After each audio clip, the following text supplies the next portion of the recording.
Hey everyone, and welcome to Dad to Dad's podcast. I'm Robert, and today I get the pleasure of speaking with a friend of mine, Javin Foreman. Javin, welcome to the show. Hey man, I'm excited to be here, Robert. Thank you for having me, man. This is big good stuff. What you all are doing, dad to dad. Let's go. Well, I appreciate it. So, Javin, I'm going to kind of go into your background.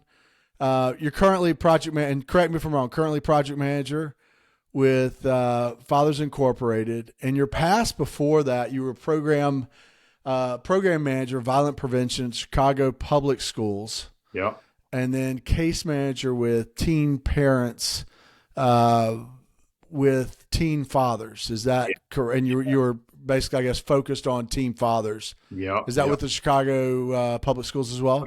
That was with Department of Human Services, a Nice. state project. Yeah, but yep, absolutely. That's great. So, you're married, three children, a daughter, two Mhm. sons. I know of your daughter. I know your sons. I've seen you with your sons with basketball. Sure. Um, you're a passionate dad. You're everything I've seen. You're, a very devoted father. I think you love being a father. Um, you coach basketball. You have clinics. Tell me, tell me this. Like, tell me about your background, because obviously the fact that you love being a father so much. Where does that come from? Yeah, Like the yeah. importance of it. Where does that come from? And I think it's all woven into the sports things, kind of what makes me who I am. I think I was raised around a village, in Chicago, whether it was uncles or just positive men in my community, and a lot of them were athletes. So, I started off in the environment, learning basketball. Funny story, my dad always teases me, my first time I was probably 4 years old and they have you out in the bitty ball popcorn league. They make you run laps before. Man, I'd run a lap. I'd come crying his lap and say, man, dad, I don't want to play. Man, he pushed me, go back around. And so, but for me, and that's kind of how my personality is to this day, to a certain extent. I don't really like going in new situations. I'm always a little apprehensive, like, what's it going to be like? But that village embraced me. They taught me the fundamentals of basketball, fundamentals of life, because my dad sat on the sideline. They had other coaches who were kind of coaching us up at that time. Eventually, he became my coach, but this was kind of, that first foray where they work you out and give you basic skills. So I had to have some other men hold my hand and take instruction for them. So at 4 years old, I only saw my father ever do that. So I'm like, who are these men talking to me? But they I grew to love them and they grew to love me, gave me a nickname. They called me Magic as a young kid because I could pass the ball. So it was just that experience there, just seeing these older men that I grew to admire, that made me say, wow, I want to be a man like that one day. Wow, that's great. So let me ask you this: which one of your sons is more like you? Man, I tell you, Is it this, your is it the middle or the youngest? so it's the youngest. So the I knew second, it. I knew right? it. So the second part of that, I was a kid at 6, 7 years old getting technical fouls, man. And so, I'd fight on the court, man. That was my only fights in life, really. It was a kid named OJ. He was my rival. We were both younger kids, and you know how it is. You play up when you're really Mm-hmm. talented. I had an older brother, 2 years older, so he and I would be the young kids. So when we met up square, man, we fight. I get technicals. My youngest, he just grew out of. If you seen Joe, he had a streak his whole first year in playing, which was last year, organized AAU. A ref had to talk to him every single game. Either it was a face he was making or to jump ball, he's gonna swing his elbows. I'm like, he got it naturally. I'm like, that's me. So it's definitely I, my s- I see it. I see it. I mean, I knew it when you were. I almost started laughing when you were telling me about you, because yeah, I'm picturing him, picturing your yeah, youngest right then, just from watching you guys. yeah, And probably part of that too is having an older brother, for sure. because his brother does not go easy on him, No, man, which no, is great. Yep, yep. And you know how it goes having your two boys. That second Yep. one, I think we even parent differently. And I know we'll get into it, but my oldest son always gets, man, you let him get away with everything. But as I've grown wiser in my fatherhood and parenting, it's kind of like, this is who this kid is going to be. I can Yeah. either try to beat it out of him, chastise him all the time, or I can guide him. This is naturally, and that's who I was. It's Yeah. naturally who I was, a fiery personality. I had to learn to control a lot of it, but it was true to who I was. And I believe we all have a purpose and a passion, and so he's going down this road. So I've just gotten a little bit more wise about how I guide that personality. Yeah, it's amazing. And that's what's been fun in this journey, talking to different dads, how they parent and, even from early on in their childhood. And then you start having these realizations. Same thing is that's just who he is. And so Yes. let's find those positives. Let's exploit them. If there's certain things that maybe they're not going down the right path, or I like to change a little bit of this or that, let's kind of point those out and do that. But let's really embrace those, let's embrace his passion. For sure. For sure. There's nothing wrong with that. I mean, I've coached too. And when you see, you can't teach passion, you can't teach aggressiveness, I don't believe. Right. I mean, I really don't believe that. Out of a kid when he has it naturally at a level of aggressiveness, you don't want to subdue that for sure. Yeah. So let me ask you this. So I know you have your skills clinics, and I think that's how we got to know each other, because we were at the same facility, same gym. For sure. And I'd watch you and a group of kids that were out there, and then found out that some of our kids know each other through school and such. And you've got a mix of kids out there, and Sure. I know you also coach AAU as well. Tell me about that, and kind of the role you play there, not just as a instructor or guy, that type. Yeah, so 100%. So my organization's Fundamental Skills Camp, and so I really just started it, really for two reasons. One, I wanted to have my boys around, other positive young men who are coming up, sort of in the world.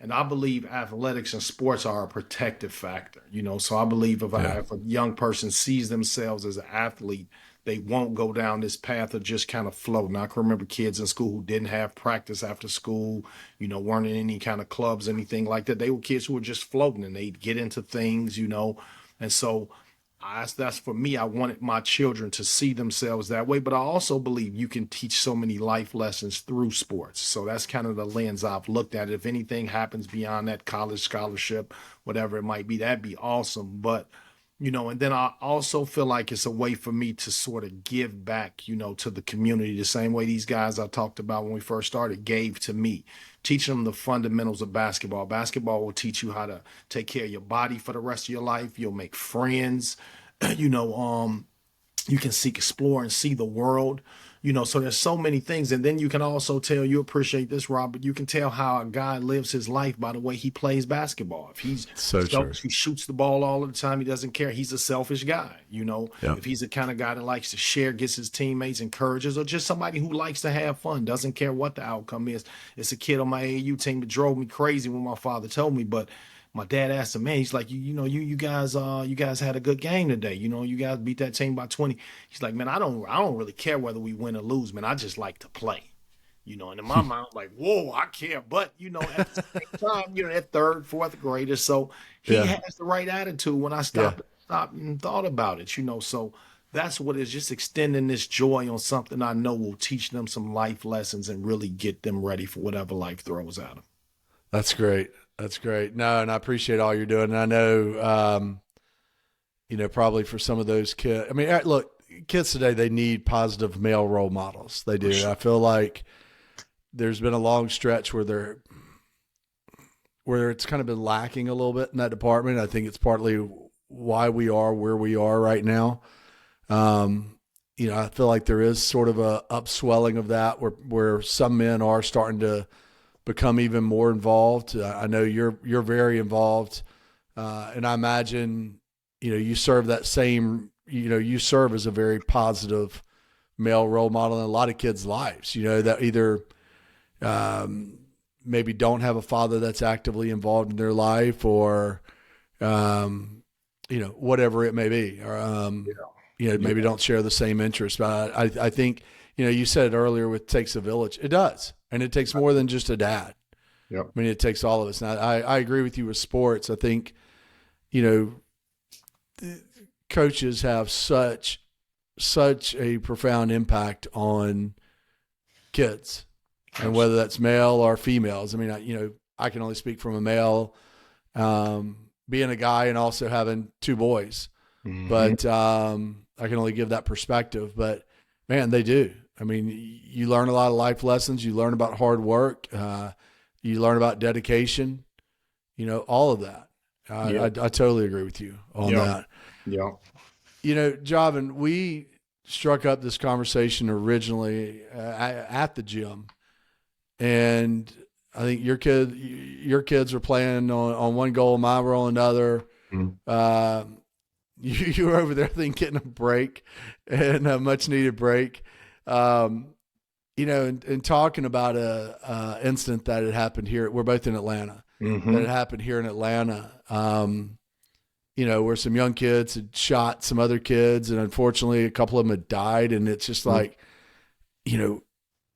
how can this just continue to happen? And was there? I mean, I'm older than you, but was there violence growing up when I was a kid? Yeah. Mm-hmm.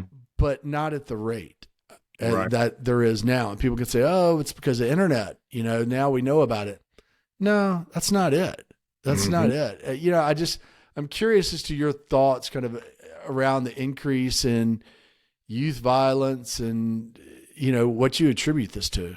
Yeah, I think I grew up in Chicago, which was probably the epicenter for so many of the things that we've seen, sort of occur. And I did a Absolutely. lot of work in youth violence prevention. So I think there are a number of factors. I think, just one of the things that we have to be honest about as a society, the way we've started to treat children, we market to them, we look at them as consumers. And there's no real delineation from the clothes that I wear that my children wear. Everybody wears, and I don't wear them, but everybody wears Jordans. Right. And so there was a time where your parent would not buy you a $200 pair of shoes. You're a child.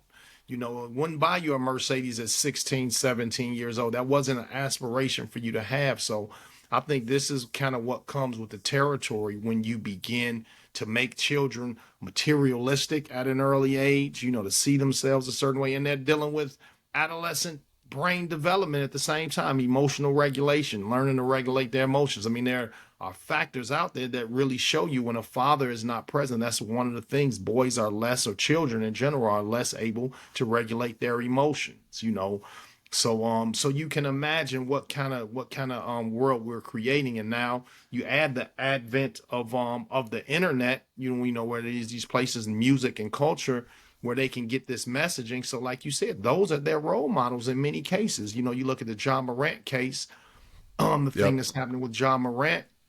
And this has been ongoing, and I could see the cycle. I run a sports group on Facebook with about 5,000 members, and we talk about it, and I saw it 4 months ago when the first incident happened with the teenager.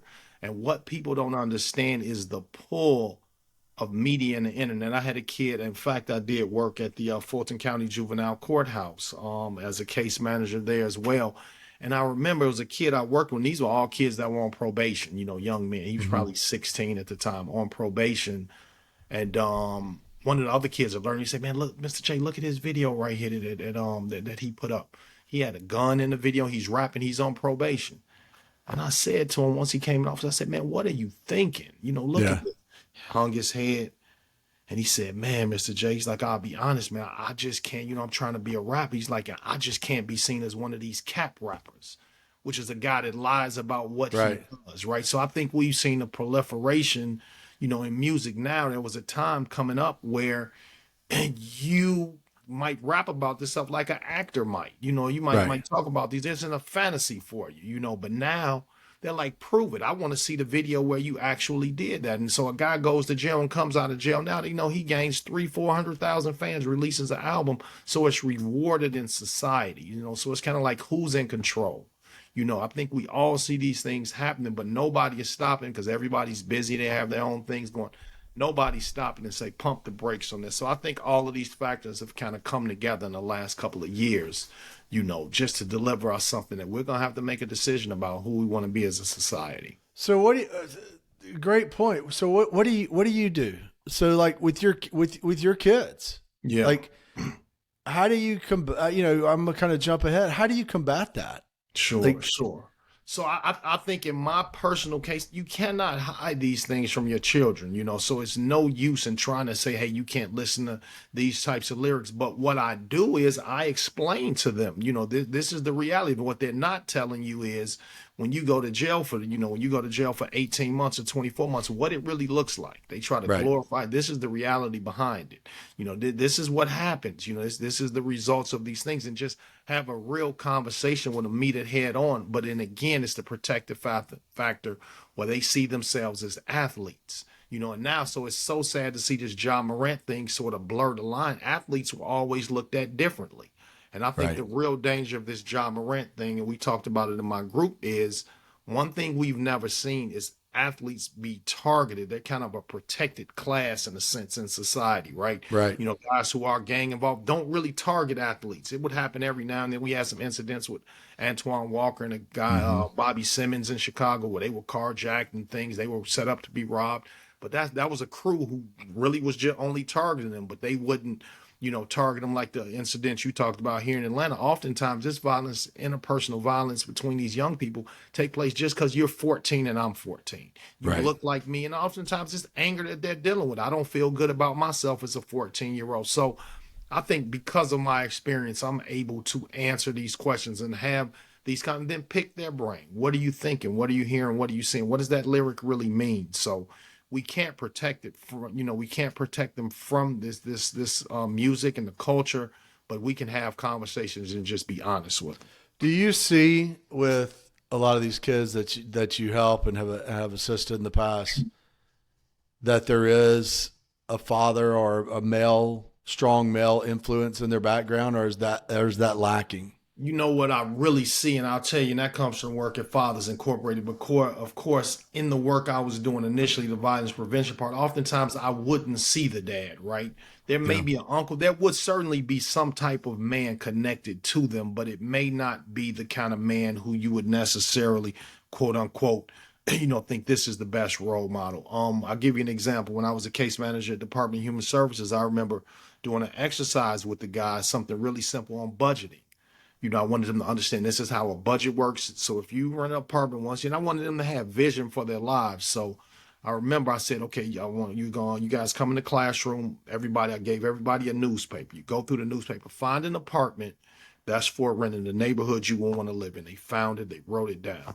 All right, now find a car. Go through the car section of the newspaper, find a car and see how much that car costs per month. Write it down so they could develop a budget. And so I Right. said, we're going to backfill it. Now think about a man, or think about a career that a man that you know has, right? You know, whether he's a postal worker, fireman, works at an office, whatever it might be, write that career down. And I'm going to give you a sense of how much that makes. And we'll back into it to see whether you could afford this lifestyle. So after about 2, 3 minutes, I walked around, and a couple of kids hadn't written anything down in the section for who's the man in the job. And so went to about 4 kids, and I said, "Hey, why haven't you written?" He's like, "Mr. J," he's like, "I don't know a man with a job." It's like, Mm. "What?" He's like, and these were kids who lived in really a really low income environment. Some many came from the projects in Chicago in this particular neighborhood. And so two more, I said, well, same thing. Two more kids told me the same thing. I stopped. There was about 15 kids. Out of 15, two had written something down. 13 of them did not know a man that went to work every single day. Right. Jeez. And so when you talk about the vision, but we can look at what's happened in society. Some of that has been regulated, you know, Yeah. by housing laws, right? Yeah. But now True. that I'm on the other side of this work with Fathers Incorporated, I'm now talking to the dads that wanted to be a part of these boys' lives, but were either pushed away by the mom, Right. you know, by the family, or by the legal system to Yep. say, hey, we don't need you, because if you're around, they won't receive these TANF benefits. They can't get Right. this Section 8 housing. So it's been a policy thing. Now I can see these guys fighting tooth and nail to be in the lives of their children, but it gets to the point, you know, where oftentimes they give up. You know, a lot of these guys I'm with are just fighters, but if you're doing it for 6, 7 years, that young person is developing. So by the time he's 8, she's 8, she doesn't understand that. She doesn't want to have anything to do with you. You know, so I think that's the dilemma we face all too often, but rarely will I find that there's just a dad that just did not. Now, sure, there are these deadbeat dads, but it's so few, you know, that it shouldn't even be talked about. We need to think about these moms who are keeping the dads from their children. We need to shine the light on that. I agree. I agree. I've had conversations with several dads, and they fought through the court system or through the mom, either not getting parenting time or through the court system not allowing them for whatever reason. Nothing that's violent or nothing that's abusive or harmful to the children. And after trying and trying, they do unfortunately give up. And I've talked to so many that have said, I just feel like giving up. And I get it, and then they're kind of out of their lives. And the kids have kind of moved on at times, and it's heartbreaking because the dads do. I agree with you. I think there's very few deadbeat dads. I think they're. I mean, are they out there? Yeah, absolutely. There are some out there. Yes. But I think, I try to tell my boys when they talk about, their different friends or somebody that, well, yeah, he doesn't have a dad. I'm like, well, wait a minute, he's got a dad. Yep. Well, his dad's not involved, and I try to pry into that and try to show them that, hey, it might not be as that kid's being told and as you're being told. Yep. A lot of times it's not. And there was an instance, I won't go too deep into it, but one of my son's friends was told that, and then during one of the breaks was able to spend time with his dad after several years. And it was everything he could just to bring him back. Yep. Because he enjoyed his dad and actually spending time with him. His dad enjoyed it. His dad lives in another state. His dad enjoyed it. And he kind of realized that, hey, everything's not as I've been told the last 10 years, 100%. And my dad has been trying, and my dad has wanted to spend time with me. And I do think it's so important, and it's just, it's really been heartbreaking to see these young kids with really no, value of life. And, everybody says, oh, it's guns. Yeah. Guns are being used. Mm-hmm. But I mean, Javin, I grew up at a time when, and it was a rural town, but man, there were guns in the back of trucks. Mm-hmm. Mm-hmm. Everybody left their vehicles unlocked, and a lot of times their houses. I remember going to the grocery stores, convenience stores, gas stations, and you could buy. I remember seeing like literally right there on the counter bullets and shotgun shells. Sure. Right there. I mean, I think they were more readily available then. Mm-hmm. I just think the loss of there's no value of life anymore, and I think a lot of that is attributed to males not being there.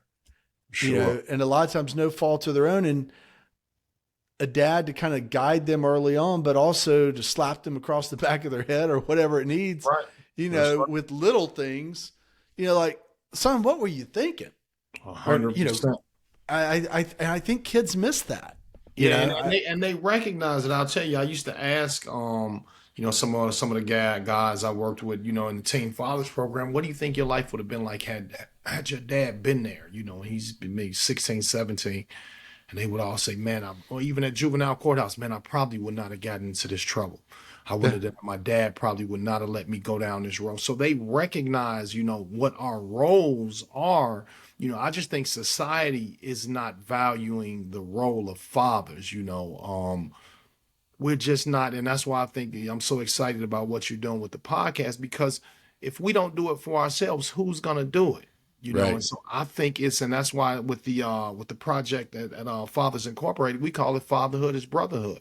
We believe we're building a brotherhood through fatherhood. It's something we have in common as men, regardless of how you vote, regardless of what zip code you live in. If we start talking about our children, we're on equal ground. We're going to have a great conversation. So let's build on that piece. Similarities, in that sense. So I think as men, and I think it's intimidating and it's scary to larger society because we can't be controlled. We're going to be free thinkers, and we have the ability to be beyond being physically imposing. Men, when we rise up, things change. So this is a really important, moonshot here for you kind of or helping to organize fathers kind of dad to dad. Yeah, I'm all for equality with everything. I mean, I am, and this is when the podcast was created. It was not anti-feminism. It was none of that. I mean, I'm all for equality across the board. I'm not for it on the degrading of another group. Mm-hmm. And I do feel that fathers have been suppressed. I do feel that there is an effort by some where fathers are suppressed, and I've talked to some where, and it's recognized, whether it's in the media, on shows, whatever it may be, Sure. it's the goofy dumb dad or Yep. whatever it may be, we had, even I think about in sports, they love to highlight, oh, he did. And I know that they love to highlight the fact, oh, he didn't have a father involved or he Mm-hmm. grew up in this. And I get it. I mean, look, I understand, he's had it hard. He's had it very hard. And it was tough for him to, rise out of that and to go through training and everything else. Mm-hmm. But very rarely do they show the men that stepped into that life. I mean, he just didn't all of a sudden grow up without a dad being actively Right. involved and become some, NFL superstar. Mm-hmm. And the other thing that you just don't see is highlighting when there was a dad that was actively Absolutely. involved. Absolutely. You think about the LeVar Ball situation. Yep. Sure, he was a loudmouth. He was everything else, all these things. But he was a father who loves his sons and is really proud of his boys, right? Yeah. And so he was pushed to be a clown and, oh man, loud back. But think about nobody really dug into the work. They should be asking, what drills did you actually do? He coached his sons. What were you doing in that gym? His sons are successful in life. Yep. And that's what they were straight A students also. They never talk about that piece. So, I think it's this piece, and I think some of it could be backlash. We know some of the things that men did in the 60s, 70s, to women, even to society. Right. But I think it's kind of we're at this place now where we need men more than ever, and men, and that's the other thing I see about the group that we're doing. Men are hurting. There's no place for men to have these conversations. Like it really hurt me to not see my daughter for 3 years, whatever the conversation might be with these guys. And so, and so we talk about the emotional piece. It's toxic masculinity. What's the opposite of toxic masculinity, right? Never heard toxic femininity, but absolutely it's toxic femininity. But this word has kind of been thrown out there, so And quick to be thrown out. quick to be thrown out. Everything is this toxic masculinity. Some stuff is just masculinity. Right. It is what it is, and nobody else. And that's why we have our roles, right? Absolutely. Yeah, no, that's really good points there, and it's something that I struggle with and have to watch myself at times. It's I couldn't agree with you more. I mean, yes, and we all have our roles, Mm-hmm. but we do have our God-given roles, and there Absolutely. are some things that moms are better at than For dads sure. are, and For that dads sure. are better at than moms are, and and then that whole role of development for children, where a mom early on is really involved in kids, and the kids need that maternal. Nurture. They Absolutely. do. They Yep. need that, and then they kind of go through this struggle where it's kind of a little bit of push away from mom, and I need my dad. Yes. Whether it's I can't really, and that you see that with females too, with girls, but definitely with sons. For sure. Where they need their dad and they look up to him. I was reading something the other day, and it said with boys, they look at their dad and they decide to take two paths. Either I want to be like my dad or I Mhm. want to be the complete opposite of my dad. It's not a, I kind of want to be like him. It's Yep. usually one or the other. Yep. And, you know, they need these role models. And, of course, eventually we're really, in their minds, we're dumb and they push away, they rebel, and then they kind of come back and we're friends and, Right. hopefully eventually. But, they need these roles. They need the kids need these roles, and going back to coaching, I think about with my sons, with the different coaches they've had, they like an authority figure and, Absolutely. and they want it. I mean, I think about some coaches they've had over the last few years and,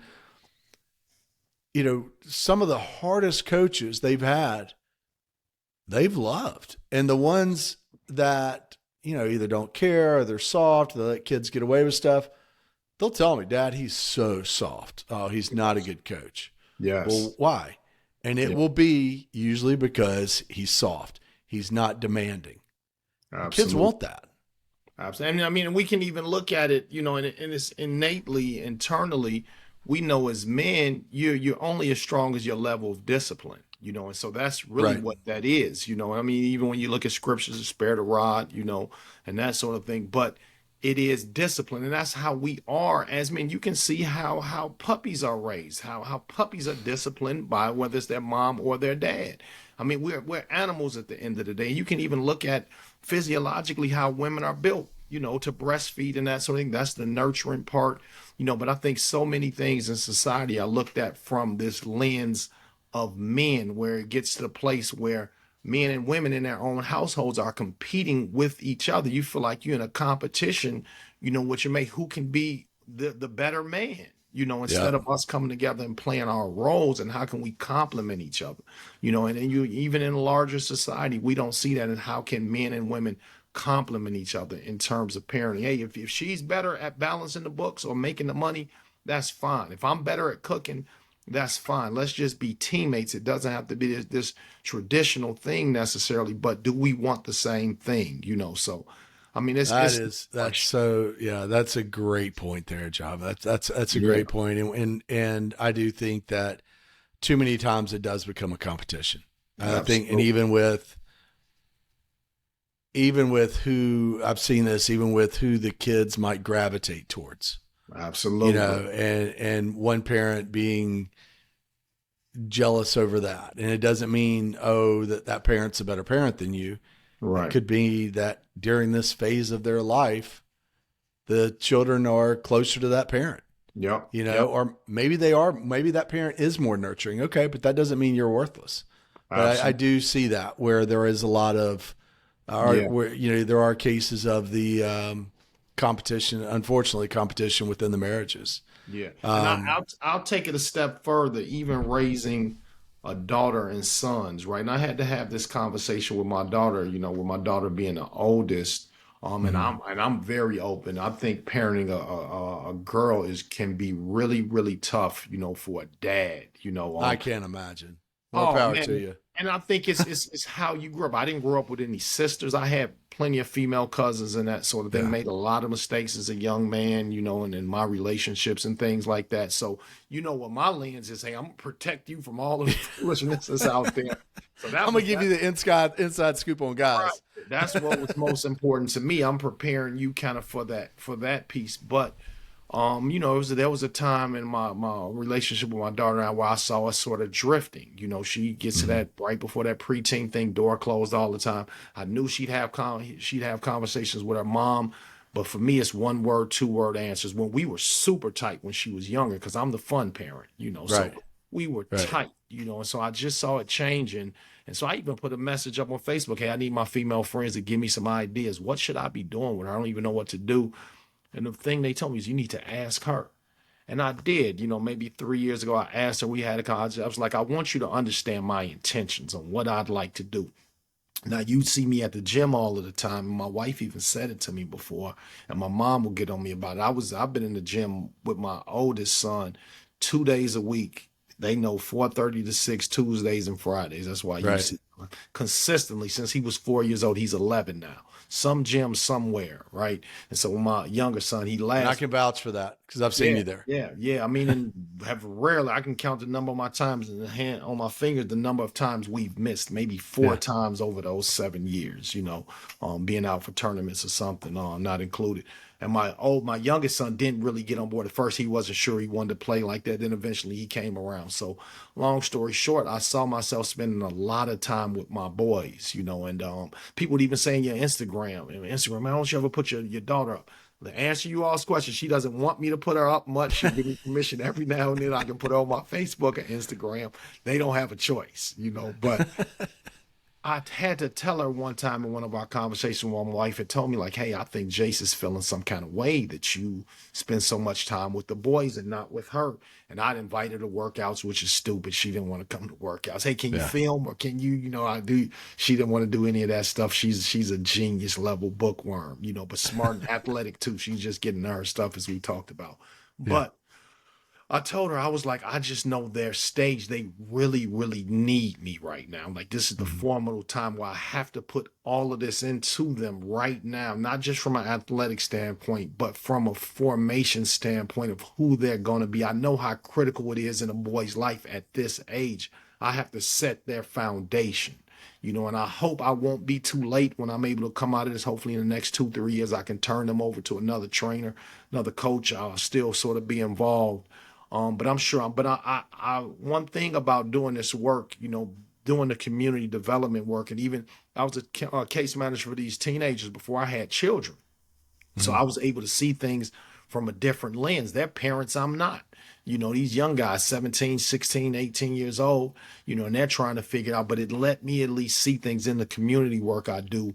But I always kind of look at the stages and where these young people are in their development and what they need. So I know she'll need me probably really, really deeply in the next year or two, as she makes decisions about boys and friends and who she's going to be as she heads in high school. So I definitely want to be there, but I just have to be honest about even with me being a practitioner, it's a struggle. Yeah. Yeah. Again, I can't imagine. I can't imagine having a daughter. Look, it's a blessing to have either one, For but sure.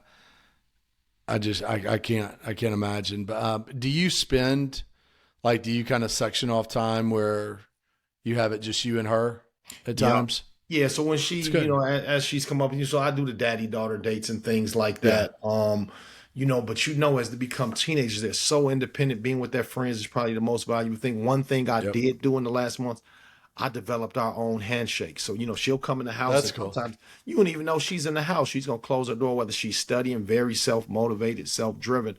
So I just make sure I make a beeline as soon as I drop my stuff every day, go see if she's in a room and we have a handshake. I'll give that to her, spend time, talk with her for a few minutes, and she'll let me know. All right, cool, I'll see you later.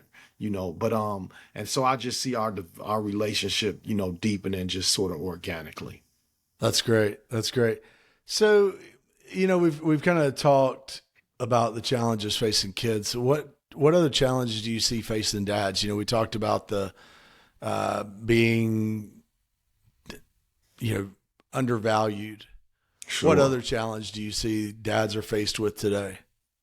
So I'll talk about the one I see sort of internally first, just on our own. I think, for whatever reason, I think we just have to get better as men and as fathers in creating community for ourselves. Like I don't even know if we do that anymore. If we get together and watch football, when's the last time you got with 4 or 5 of your guys and It's watched a true. football game, It's right? true.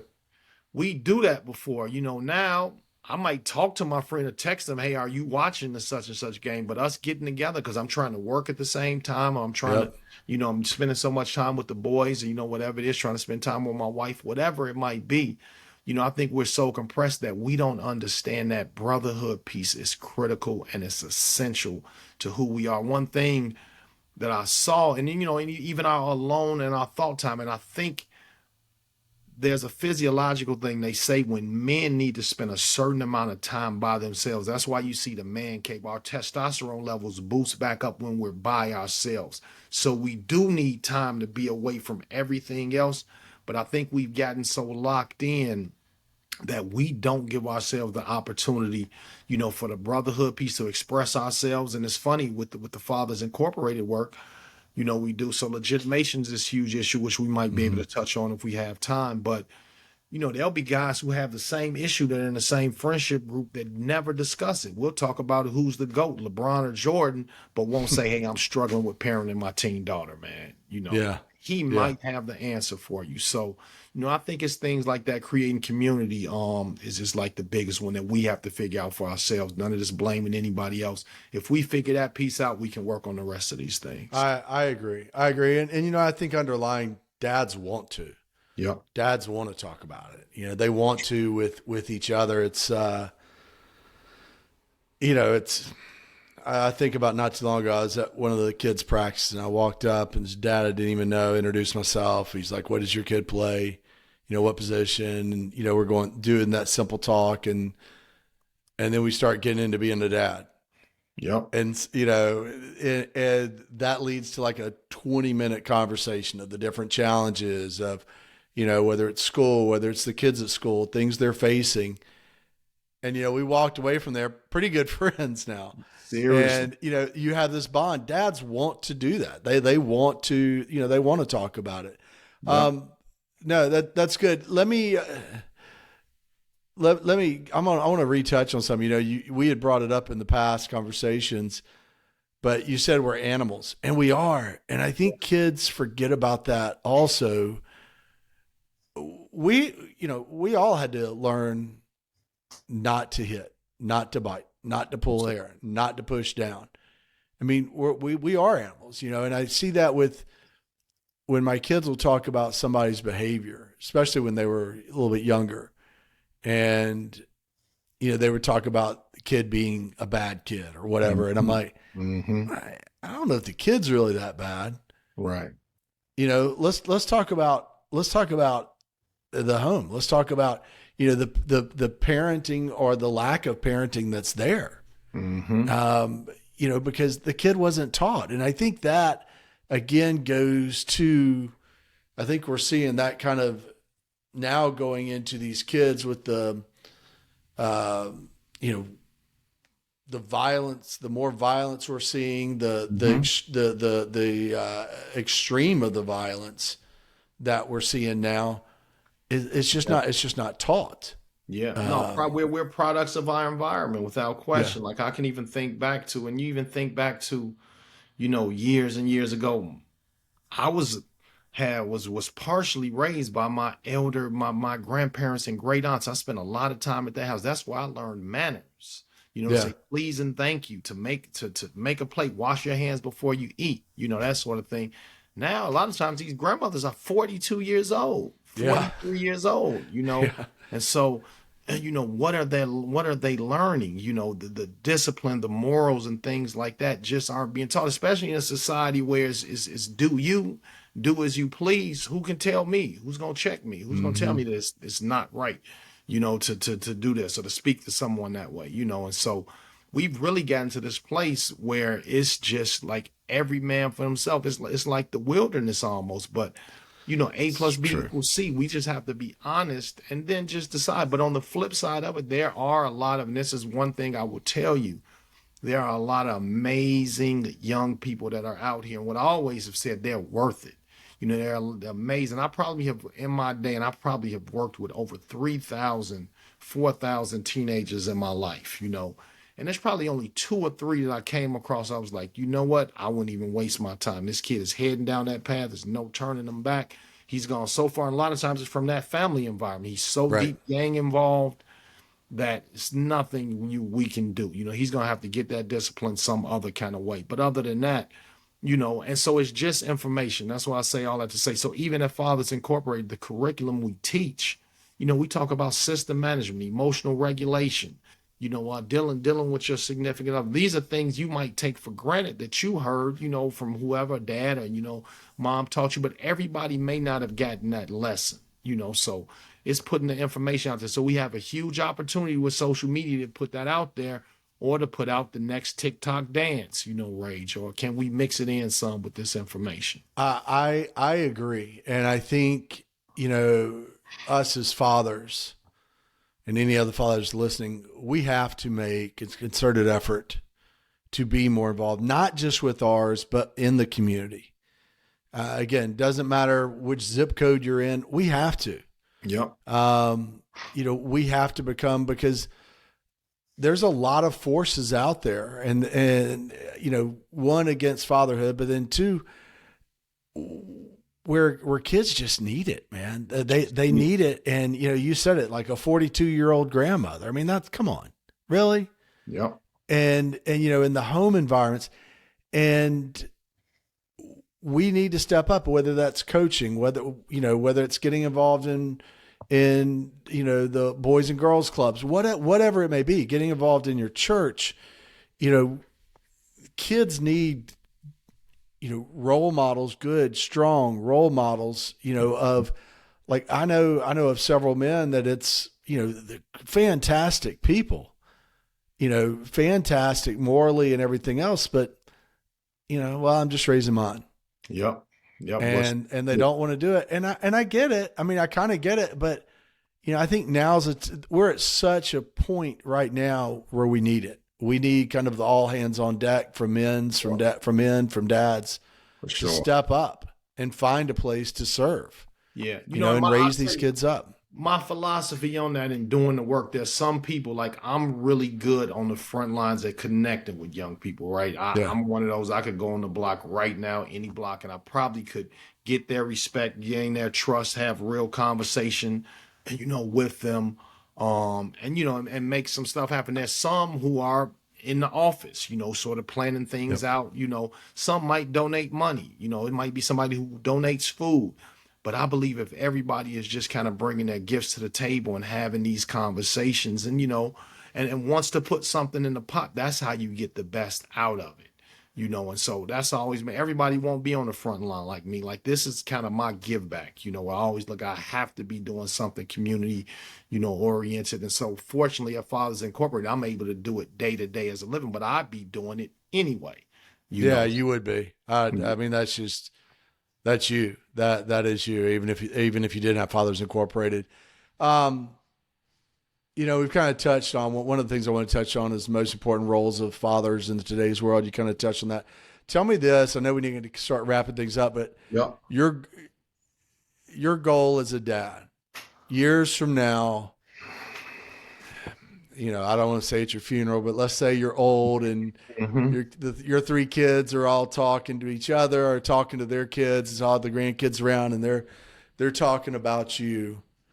What do you want them to say?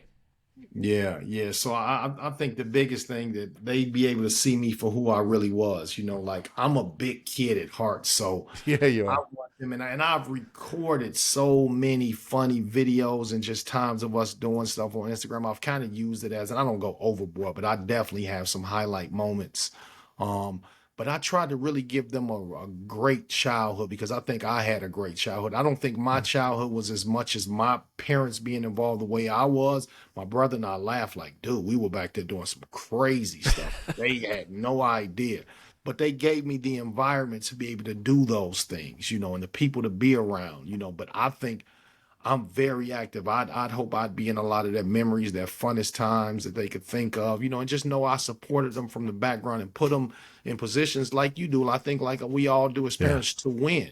Like, Yeah. I thought about, like, Dad, I said, Dad, how did I end up? I played it from that little YMCA, was really good at basketball. Went to the middle school, we call it a grammar school. It was actually kindergarten through eighth, but that Derrick Rose came from. We were a huge basketball school. He was years after me. But went from there to a Magnet High School, got a great education, but we lifted up the basketball program. But I know that was my dad making conscious decisions, and my mom saying, okay, let's use what we have to get him a great education so he can meet, great people. Right. I wasn't making any of those decisions. Hey, this is the school you're going to go to. Okay, all right, sounds good. But I'd hope they'd be able to look and see how I was really trying to put the pieces of the puzzle. And it's a lot. It takes a lot of work, from having the right teammates around them to the right adults that they're meeting, and it's not about the money. And, man, I had all of the best shoes when I was a kid and the best clothes, and that, no, like, I was really, really conscious, along with their mother, and, looking at her, she gave them discipline. They've been going to bed at the same time every night, every year since they were young people, never been late to school. So I think they just would look at that kind of those formative years and just know that I really had a plan for their lives. Stable structure. Yes. You know, Yeah. that sounds like a lot of it as well. Yeah. It definitely does. And it's hard to do, Robert. You know better than anybody. It is not Man, easy. parenting's not easy, is it? Man.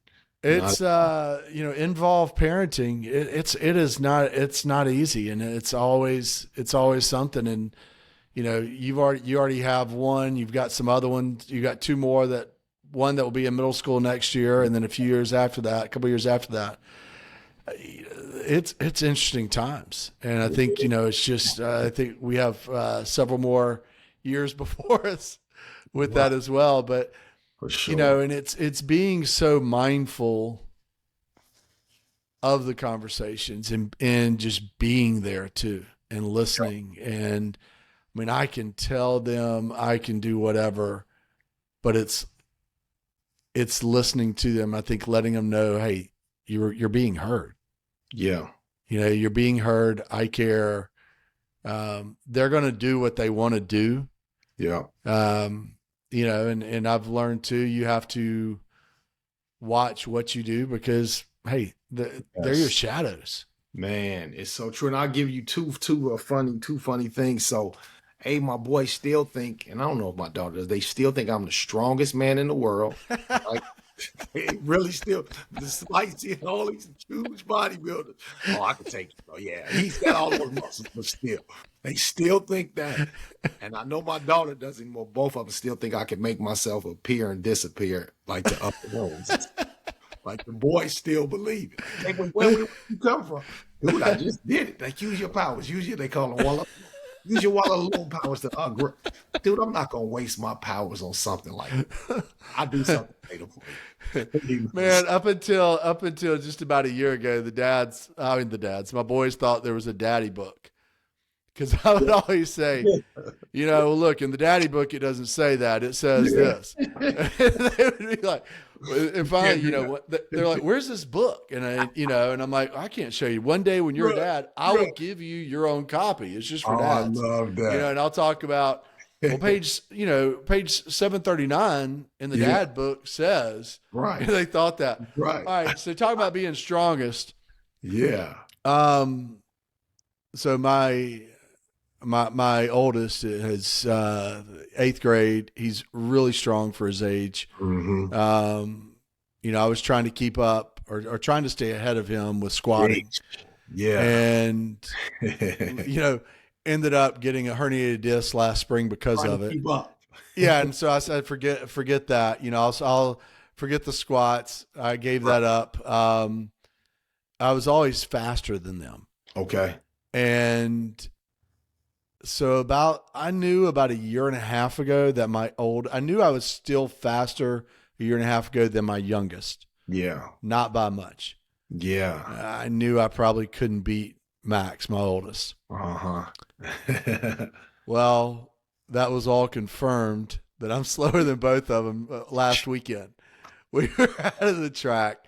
Yeah. And they were going through, different sprints and stuff. And they're like, Dad, come on, run the 100 with us. I'm like, I'm not running 100.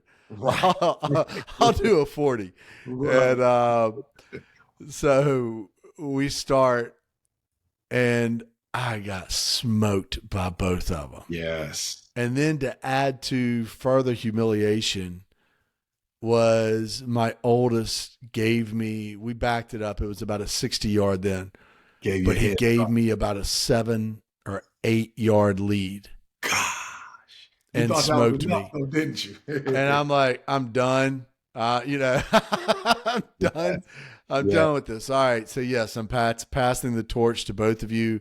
Yes, you I will say that you are both now faster than me. And that was tough, man. It's tough as a dad to kind of relinquish that when they realize that. Yep. The crazy part for me is that I had a stroke when I was about 28. So they've never really seen me play. I still can shoot better than both of them, but my athleticism was pretty much gone, by the time, and this little thing I can jog and do.